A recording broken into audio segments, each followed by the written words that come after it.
Hello, modern Canadian living enthusiasts, and welcome to our upgraded egg-laying flock habitat. We're going to have many videos on this subject, including the journey on how we got to this point and this size of runs, the build and construction videos, how we winterize them, how we take care of them, what's involved in the maintenance of all this, and so much more. So without further ado, let's get right into the chicken run itself. Starting off with the dimensions, it is 16 feet wide, 12 feet deep, with a 6 foot to 8 foot roof. It's obviously pitched to allow for rainfall and everything else. It has 2 doors and it is divided into 2 sections.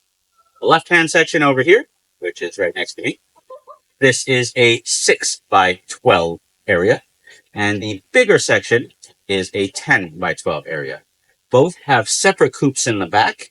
They also have their separate feed and water, and there's reasons why we have them separated. We've got some breeding plans. So starting off in the smaller run, we have our feed and our heated waterer, both located near the front. Makes it easier to feed, to replace, fill the water. And yes, it has to be a heated waterer because we are in Canada. So for about 3-4 months of the year, it does remain plugged in and turned on so that it can keep the water from freezing. It prevents the nipples from not working and allows the chickens to get their water. Coming to the back, we have a hinged chicken ramp. Makes it easy for them to get up onto their little landings, which lead into their chicken coop. First coop. There's a second one on the other side that we'll cover in just a moment. Both coops have an automated chicken door. We went with the run chicken door. Great success so far. Really impressed with them and loving how they're working. We've got multiple perches in the back and up front. Allows for them to just have some different places to hang out and chill. We also have an under the coop area for them. This is pretty much reserved for their dust bath. We fill it with drier type dirt earth, diatomaceous earth, minerals, some other things, so that they can do their dust bathing and keep themselves clean. In the bigger run, we have a very similar setup. We have the chicken coop located at the back. Their little steps and platforms to get up. Again, with a hinged movable ramp. Makes it easy when we have to do our deep cleaning to get everything out. We've got perches on the side, up front and back, all around, including the ones in the coop itself. On the bigger run, we've already installed one of their enrichment pieces, and it's a little trick for gardeners out there too. This right here is a cherry tree. It's located inside the chicken run for a couple of reasons. One, chickens and their business that they drop on the ground will help fertilize it, help the tree grow, help it become a big, healthy tree. Second reason is so that we can enjoy the fruit.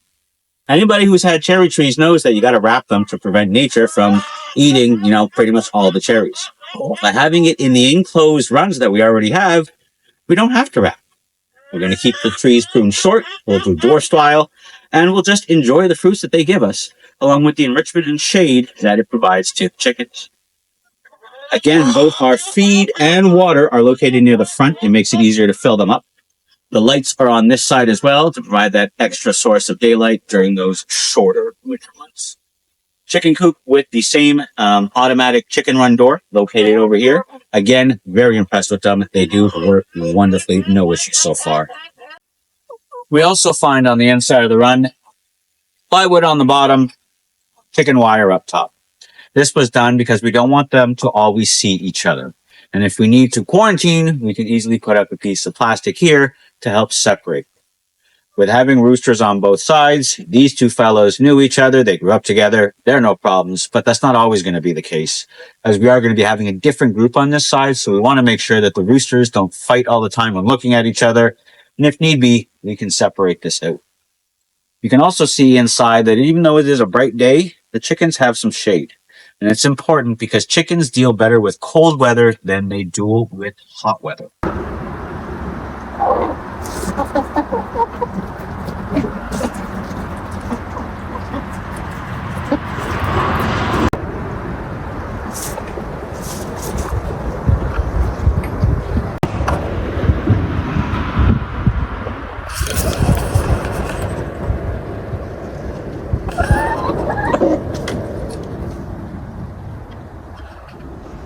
The entire chicken run wrapped all around is covered with cardboard cloth.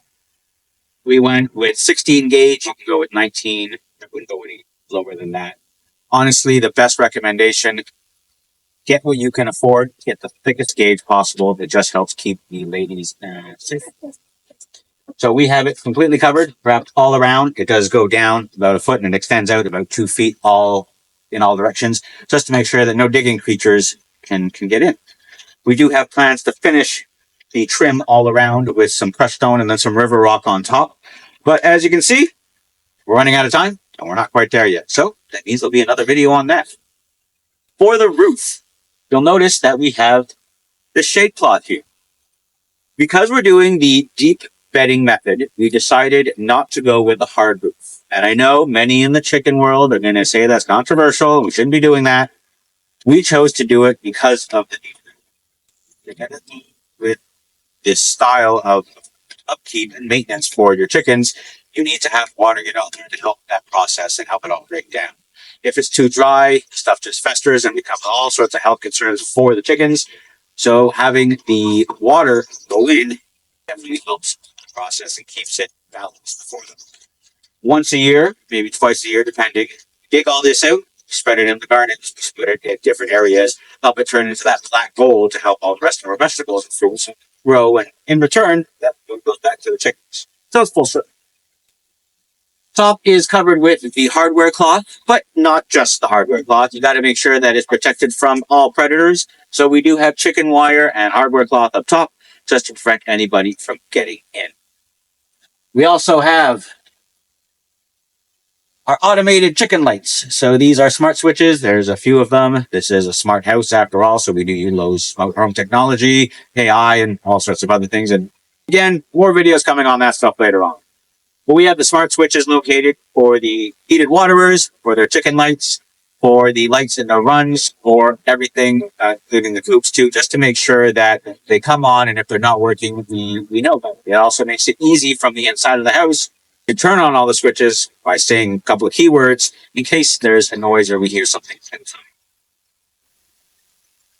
We've got electrical going to the chicken run, comes from the house, gets fed underground, comes up, and it provides all the electricity we need for the runs, the coops, the heated waterers, the heated pads, anything and everything chicken related. When you're doing this, again, make sure you use outdoor rated stuff, use conduit, bury it properly, follow your local codes. You don't want to get in any trouble or cause it problems. We did leave multiple plugs around it, just in case we want to add some extra accessories, or we want to plug something in while we're working outside, like work lights, radios, anything of the sort.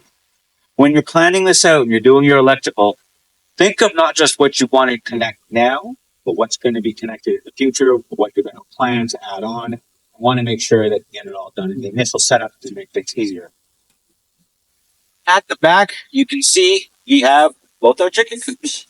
Some unfinished electrical stuff that's still yet to come. This one here is for the light and camera that's inside. And there's one already on this chicken coop, which has its own light inside, along with a camera inside. And yes, I did say there are cameras in the chicken coops, and there are cameras in the runs.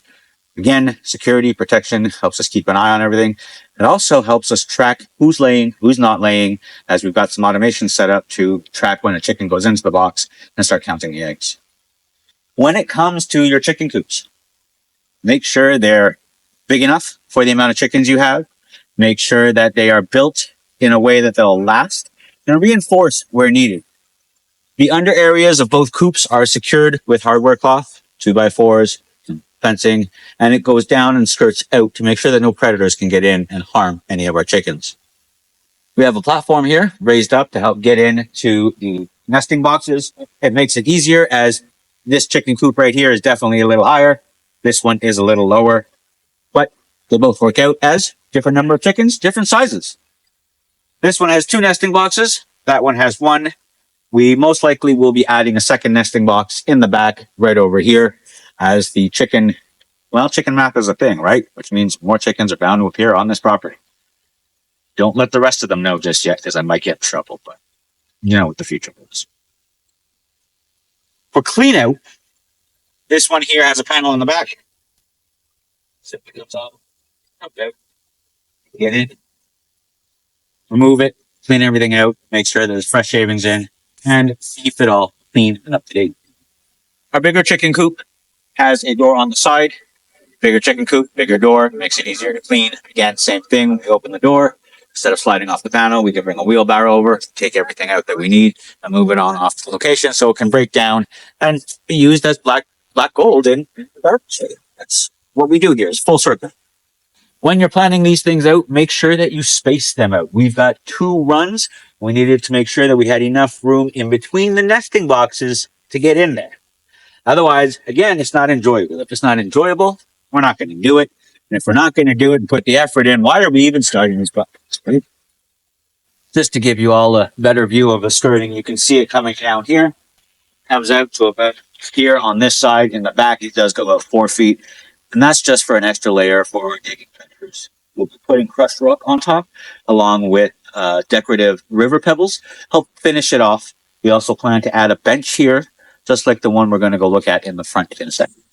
We can't forget to talk about signage. If you're going to have chickens, very important. You got to get some hilarious signs. You got to put them up. Get people that you know and love to send them to you. It makes it so much enjoyable. Speaking of making it enjoyable, not just the seating, but make sure that you have some hand sanitizer around the coops and the runs. It does make it easier to wash the hands, especially with having children around. Get them into that habit. Help keep everybody disease-free, safe, healthy. Stop the spread that we don't want spreading.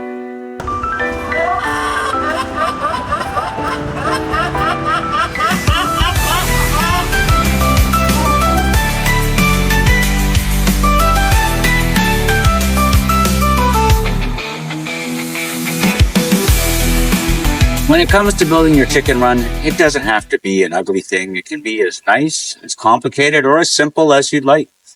We use smart home automation, smart switches. We've got a nice bench here. Like I said, we're planning on putting another one on the side. We'll finish it off with some river rock.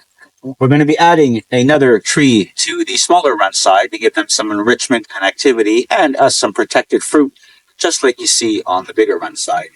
We also plan to make some other changes over the years. We're going to add in some different enrichment activities. We plan on having little renewable gardens for them in each run. It'll be a plant that will grow through a layer of protected hardware cloth, like you see behind me. This way it'll allow the chickens to eat without eating the entire plant. They can only go down as the hardware cloth will allow them to, which will in turn let the plant regrow and just provide them some extra food throughout the year. So that concludes the tour of the current setup and layout of our upgraded chicken runs. There's more to do. Like I said, we're going to be winterizing it, but not just that. We've got other enrichment activities planned to put in there. We're going to be finishing it off all around with some decorative river rock, have it just look nice. Might even put some plants, flowers around it, maybe even raspberries. Who knows? But if you want to see what we get up to, how this changes and unfolds, make sure you like, subscribe, turn on those YouTube notifications, follow us on Facebook. There's so much left to see and do, and we'd hate for you all to miss it. Take care.